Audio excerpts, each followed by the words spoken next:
జై గోవింద జై రామ గోవింద శ్రీ గోవిందనామ ప్రచార సేవా సంఘం నుండి మధుసూదన్ గోవిందదాసుడు మాట్లాడుతున్నాం. ఈరోజు తిరుమలలో జరిగిన అన్యాయమైనటువంటి విషయాన్ని మనకు ఆంధ్రప్రదేశ్ ముఖ్యమంత్రి నారా చంద్రబాబు నాయుడు గారు ద్వారా తెలియటం జరిగింది. జంతు కళేబరాల నుంచి నూనె తీసి మనం పవిత్రంగా భావించే లడ్డును అదేవిధంగా శ్రీవారికి నైవేద్యంలో కలిపారు అనే ఒక వాదనను టీవీలో చూసి ఎంతో బాధతో ఈ వీడియో చేస్తూ మీ అందరినీ సంఘటిత పరచడం కోసం చేస్తున్నాం.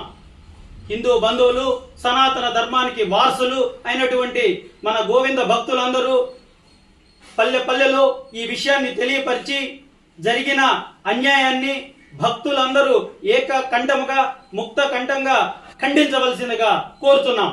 ఎందుకంటే మనము ఈ కలియుగ ప్రత్యక్ష దైవం శ్రీనివాసుడు, గోవిందుడు, అలివేల మంగనాథుడు, సప్తగిరి సామ్రాజ్య సార్వభౌముడు అని ఎంతో మంది కోట్లాది మంది హిందువులు చేస్తున్నటువంటి నమ్మకాన్ని కలిగి ఉన్నటువంటి భక్తిని ఈ జంతు కళేబరాల నూనెతో చేసి అపవిత్రం చేశారు.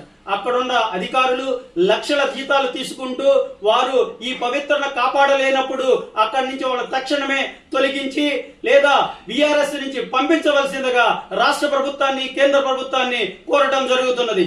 భక్తులందరూ అక్టోబర్ 30 వరకు వేచి ఉండి సుమారు 5 తెలుగు రాష్ట్రాల నుంచి 5 లక్షల మంది భక్తులు వెళ్లి అక్కడ నిరసన తెలియపరుద్దాం. మీరందరూ కదలి రండి, తరలి రండి, హిందూ ధర్మాన్ని కాపాడండి. జై గోవింద, జై రామ గోవింద.